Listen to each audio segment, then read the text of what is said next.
When this YouTube channel got to 10 subscribers, I was pleasantly surprised. At that time, somebody who described themselves as my biggest fan, as my daughter, told me I should make a 10 subscriber special. I promised her I would make a 100 subscriber special, and she told me I've got to include tips on travelling the old school way. Now, I'm not sure what that means, but I'm going to do my best. So this one's for you, Lil. Well, the first thing, I suppose, is choosing where to go. And that's, I suppose, down to what I don't do rather than what I do do. What I don't do is go on the internet and research stuff. In fact, I don't research much at all, really, to be honest. I tend to go the way the wind blows me. I don't go on Booking.com and TripAdvisor and all them sort of sites. I talk to people and I take opportunities that come along. Tomorrow I'm going to the island of Sumba. I'm in Bali at the moment. It's just one of these places that you go through on the way to somewhere else. Why am I going to Sumba? Well, mainly because I've never met anybody who's been there. I just hope it'll be different. What do I know about it? Not a lot. Not hardly anything. I went on the Wikipedia page. There's a good website called Wiki Travel. Have a look at that one. Sometimes I'd set a destination and just sort of overland it. That's quite a good way. You do see things along the way that you know other people don't see. And it's surprising how often I find myself in places alone with no other tourists there. Not always good, you know, sometimes it's a bit, you know, hard work really, but that's what travelling's about. It's not about following the crowd down to Greece.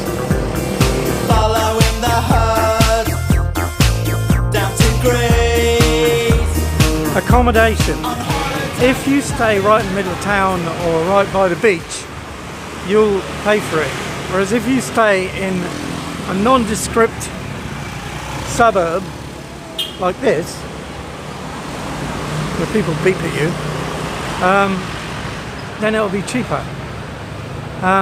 This place is 10 minutes, quarter of an hour from the beach, and it's much better. You can walk around the streets here and nobody hassles you, and you can buy cheap food in normal places by the side of the road. So it's much more preferable. As far as the type of accommodation goes, I have one word to share for you, and it's pretty obvious, and that is hostels. So hostels are good because when you're traveling alone or even as a couple, you meet other people. When you stay in a hotel, you don't. So this little hostel here, I've stayed here a couple of times now, is great. It's, you know, not untypical. The rooms are great. It's really clean. The lady who runs it is very shy because she's run away, but she's lovely. And most of the time, I'm the only one here. Unbelievable, really. You know, the pool's pristine, clean. I do 20 laps a day. And the main thing, as I say about hostels, is not with this one so much, because I'm the only one here, but most of them, there is a sense of community. So, how to meet people in hostels? You know, if you just go there and keep yourself to yourself, you're not going to meet people. So, when you go in, be friendly. You know, try this. I'm going to a hostel in Kampot now. I've never been here before. I don't know anybody, and I'm going to see if I can meet a few new people.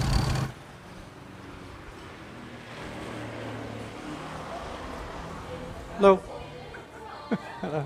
I'm videoing you. Hello. See, now there's some people over there. See how friendly people are. We know each other. Where do I know you from? Oh, we don't? Oh, okay. All right. Hello. Hello. Hello. How you doing? Yeah, I'm making a video for my daughters. There's no sugar in those ones. There's no sugar? I promise you. Yeah. New Zealand. Checked into my room in the hostel. Very nice. Not too expensive, really. Got a big pool down there. Look at that. Ooh, fancy. And I've already started talking to a few people. So I'll go up and just have a chat with them later.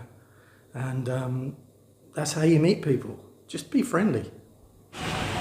Where to eat? Well, that really depends on where you are.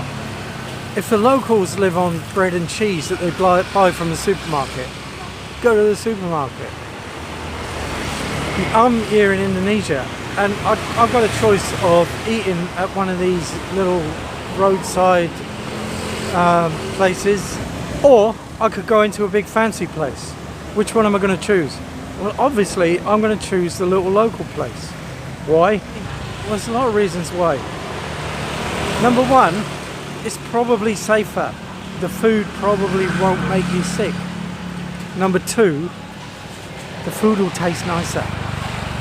Number three, it'll be cheaper. Number four, it'll be a nicer experience. The people will be more friendly. Why? Because, have a look, it's full of local people. If this place sells shit food, they'll go out of business. If a tourist place sells shit food, they don't care. The tourists won't be back anyway. If the food's fantastic, they might come back once. Probably not. So don't be nervous about going into these little grungy looking local places. They are where you want to be. Staying safe. I'm currently in one of the poorest areas I've ever been in my life. This is like the back streets of Kupang in West Timor. And I'm wondering about saying hello to people. I didn't video back there because it felt too intrusive. It was just, felt like voyeurism. But the people were extremely friendly, as is this kid here. He's going to say hello. Hello. Hello. Now, staying safe is a bit of an art. You've got to have your spidey sense about you, and that takes a while to develop. And safety for an ugly old git like me is a very different concern to somebody who's young, single and female and attractive. So, it's different strokes for different folks. My advice on safety is, bloody hell, it's the same advice as I give on everything. Hello, mister. Hello. My advice is, stay away from the tourist areas. Tourist areas attract the scumbags like ants to a picnic. So, wandering around a place where there's no tourists, I haven't seen another European person for a week. Staying away from the tourists and wandering about in places that look dodgy, but aren't. That's my advice. And finally, if you are one of the people who have subscribed, then thank you. I enjoy making the videos and it's gratifying to know that people are watching them. When you get to 100 subscribers, YouTube gives you your own YouTube name, so you get a user-friendly URL, and there it is. I do hope that this video has been useful to somebody. If you have found it useful, please leave a comment. I also made one called 20 Useful Things to Carry in Your Backpack. I'll link to that after this one.